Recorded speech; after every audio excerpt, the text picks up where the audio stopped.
So it seems that the servants of Slaanesh have been getting an even greater turn of speed in the new Daemons Codex. Even their basic foot troops are going to be moving 10 inches or more per turn.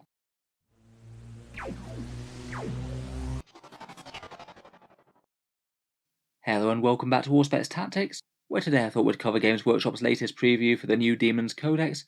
We've had Khorne, Tzeentch and Nurgle, so today we're going to be focusing on the depraved servants of the Dark Prince. Codex Chaos Demons is going to be previewed on Saturday, and I'll certainly be reviewing the book on the channel just as soon as I get a chance.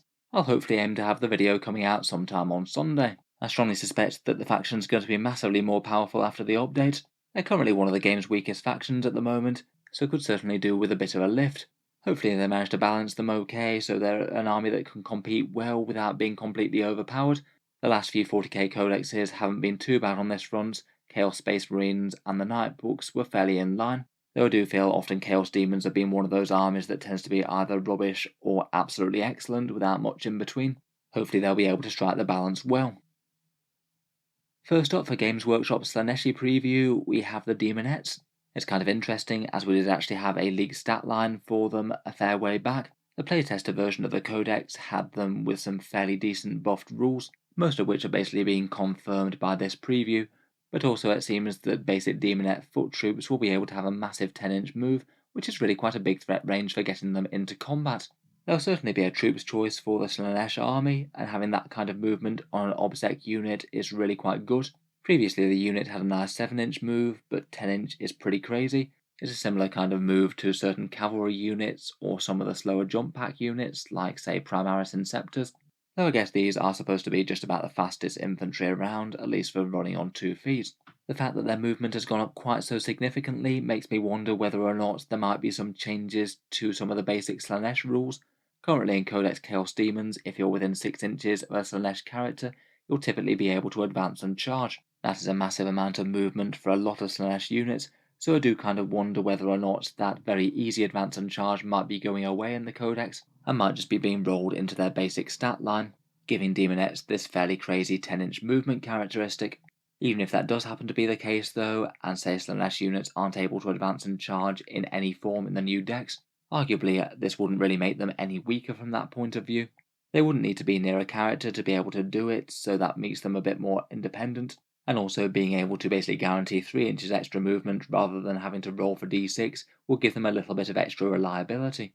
Just in general though, 10-inch movement on an objective secured troops unit is pretty awesome to be honest. It means they could be bounding straight onto the midfield objectives no question asked, and hopefully be a little bit harder to take down now they've got that new Demon Invul save, meaning that they'll get a 4+ save against ranged shooting. Overall seems to be broadly good news for the Daemonettes of Slaanesh. Otherwise in the preview, they basically confirmed a fair few other things that were already leaks. They do seem to be going to Strength 4 and AP 2 with 4 attacks base, which is just a phenomenal all-round melee improvement. It means that the Daemonettes will be incredibly blendy versus light infantry.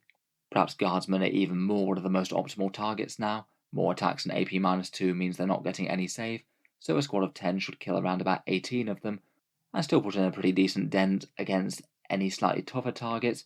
They'd kill around about 3 Armour of Contempt Space Marines just with sheer stacking of saves, or around about 6 wounds to a Toughness 7 vehicle with a 3+ save.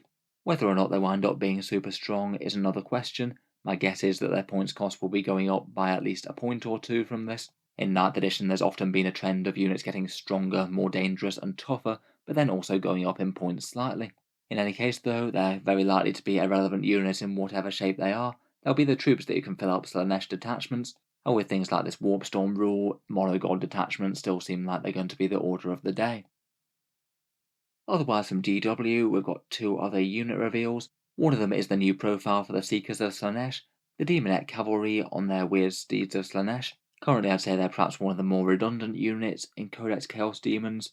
They are a little bit faster than Daemonettes are, but they do come with cavalry disadvantages and don't really punch up against anything besides light infantry, so they aren't exactly heavy hitters. Being that, on top of not having objectives secured and not filling troop slots, both are pretty unfortunate. And seeing as they're generally going to be quite anti-infantry, it means they're often going to struggle to shine through, I think. It seems that on their base stats they do get some fairly similar improvements to the Daemonettes. They've got 4 attacks base as well, the Demon 4+ invul against range, a strength of 4, And as well as that, their toughness has also jumped up from toughness 3 to toughness 4, so a little bit more durable against things like bolter fire, I suppose. Again, kind of interestingly, they've also got the movement boost. They were pretty swift at 14-inch movement before, now they're all the way up to a crazy 16-inch move. And on top of that, their unholy speed rule means that they're going to be getting a +1 to their charge rolls. So these Daemonette cavalry sound like they could very easily be threatening things like first turn charges if they wanted to. I believe with the 16-inch move and the boosted charge range, that will give them something like a 58% charge at a 24-inch range. That's easy enough to hop from one deployment zone to another if they do roll fairly well. My guess is that they still might be fairly limited to just being very fast screening units. Maybe could be an interesting choice for a model to move block enemy units that are trying to move between buildings and things. If they still remain cheap enough for that role, then I guess that could be interesting. I guess that they would also be at least a little bit more threatening in melee as well. Those Daemonette claws at AP -2 would be nice, plus the steeds should get a few attacks with their licky tongues. Overall though, I still think that they're probably going to have to be pretty cheap to see much competition with the Daemonettes. With troops choices, you're almost forced into taking a few of those, so they're almost going to have to be pretty solidly better than Daemonettes if you want to double down with more fast-moving anti-infantry melee. Finally, we have the Masque of Slaanesh. Currently in Codex Chaos Demons, they're a character herald for 85 points that both grants a -1 to hits to nearby Daemonettes in combat, and also a +1 to hit against one enemy unit that they choose. Not quite so many details for this one. Basically, they just previewed the Eternal Dance rule, which means they select one enemy unit and either make it hit worse or easier to kill. You choose one of these 3 buffs or debuffs, either +1 to hit that unit in melee. Usually I guess that would mean that the Daemonettes will be hitting on a 2, or you can worsen the unit's damage output, making them either -1 to wound in combat or -1 to hit, and I guess you just choose whichever one was going to be more effective. -1 to wound is really quite a powerful rule. Perhaps in other armies that would be particularly useful, but quite a lot of Slaanesh units just aren't really all that tough, meaning that often I think it might be fairly equivocal whether you go with the -1 to wound or the -1 to hit. Kind of depends on the unit and how bad they are at hitting or wounding. Seems okay as a rule. I think it's at least possible that they might also get the other Herald style rule, rumoured to be an aura of reroll 1s to wound for nearby core demon units. Overall, just a few interesting bits and bobs there. Pretty fun that the Daemonettes just have some spectacularly fast movement stats. They'll be getting onto midfield objectives no trouble, and potentially putting themselves in awkward positions for some big charges turn 2.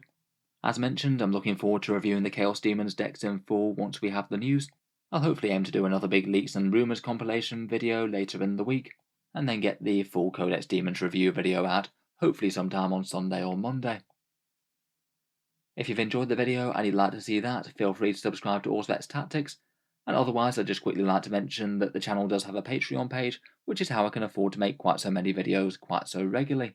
If you are enjoying quite a bit, then any support on the channel is massively appreciated, and channel patrons also get a fair few other advantages, seeing certain videos early, regular votes to see what sort of things come next on the channel, and automatic entry into the regular prize giveaways with a chance to win some big model kits each month. If any of that sounds good to you, or you'd just like to help support, the link is down in the video description. In any case, a massive thank you for listening, and I'll hope to see you guys next time.